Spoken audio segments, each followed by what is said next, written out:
Assalamualaikum warahmatullahi wabarakatuh. Perkenalkan, saya Inju Kurnia Wulansari selaku calon guru penggerak angkatan 8. Berikut saya akan memaparkan kesimpulan dan refleksi pemikiran Ki Hajar Dewantara. Pendidikan dan pengajaran tidaklah sama. Pengajaran adalah bagian dari pendidikan. Pengajaran adalah proses pendidikan dalam memberikan ilmu untuk kecakapan hidup anak secara lahir dan batin. Pendidikan pada hakikatnya adalah menuntun atau memberi tuntunan terhadap segala kekuatan kodrat yang dimiliki anak-anak agar ia mencapai keselamatan dan kebahagiaan setinggi-tingginya, baik sebagai manusia maupun sebagai anggota masyarakat. Pendidikan menciptakan ruang bagi murid untuk bertumbuh secara utuh agar mampu memuliakan dirinya dan orang lain secara mandiri. Filosofi pemikiran Ki Hajar Dewantara yang pertama, menuntun atau amo. Guru harusnya menuntun dengan segala kekuatan kodrat yang ada pada anak-anak agar mereka dapat mencapai keselamatan dan kebahagiaan yang setinggi-tingginya, baik sebagai manusia maupun anggota masyarakat.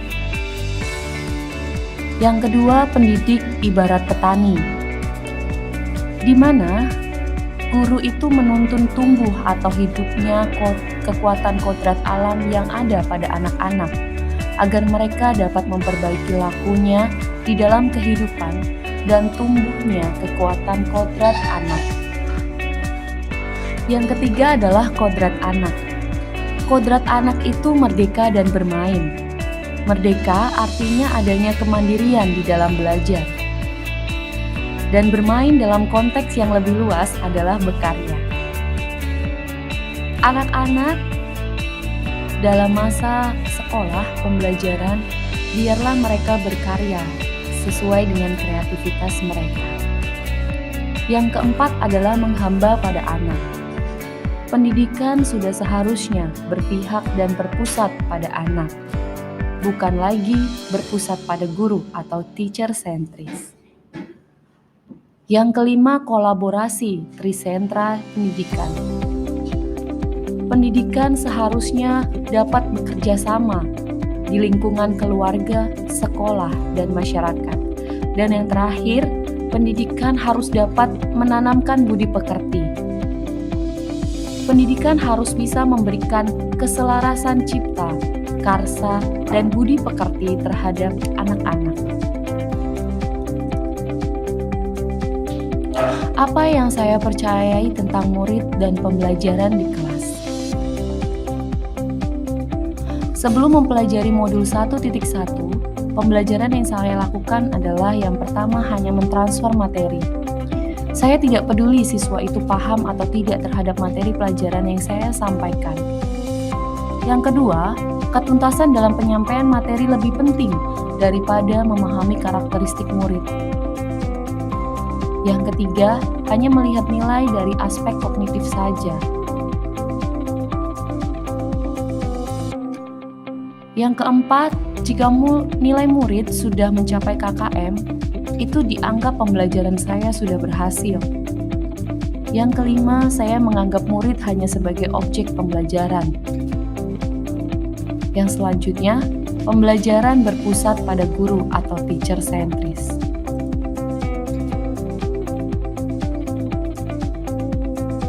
Namun setelah saya mempelajari modul 1.1 tentang pemikiran Ki Hajar Dewantara, saya menyadari bahwa apa yang saya pikirkan dan saya lakukan selama ini tidak tepat.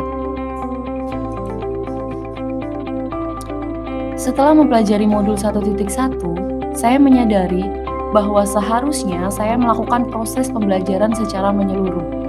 Aspek pembelajaran tidak hanya dalam bentuk kognitif, melainkan juga bentuk afektif, psikomotorik, juga spiritual, di mana kita juga mengajarkan spiritual terhadap anak-anak, juga aspek sosial dan budaya yang ada di lingkungan sekitar kita.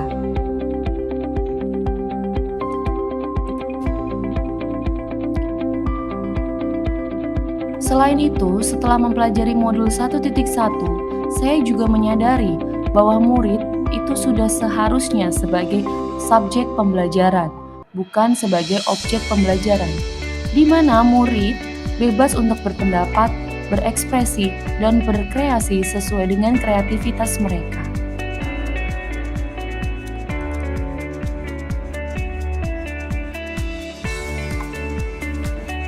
Setelah mempelajari modul 1.1, saya menyadari sudah seharusnya sebagai guru kita mempelajari dulu karakteristik murid sebelum memulai pembelajaran.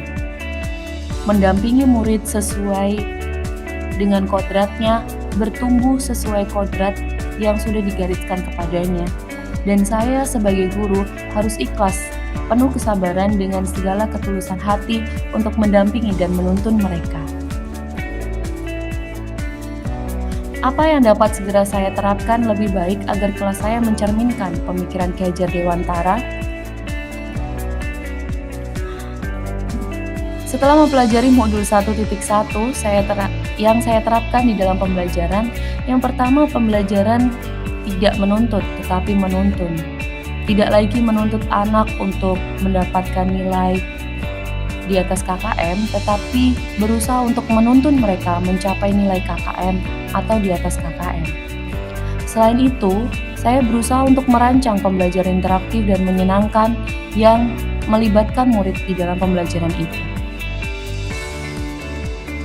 Demikian pemaparan dari saya, semoga dapat menginspirasi Bapak Ibu. Terima kasih.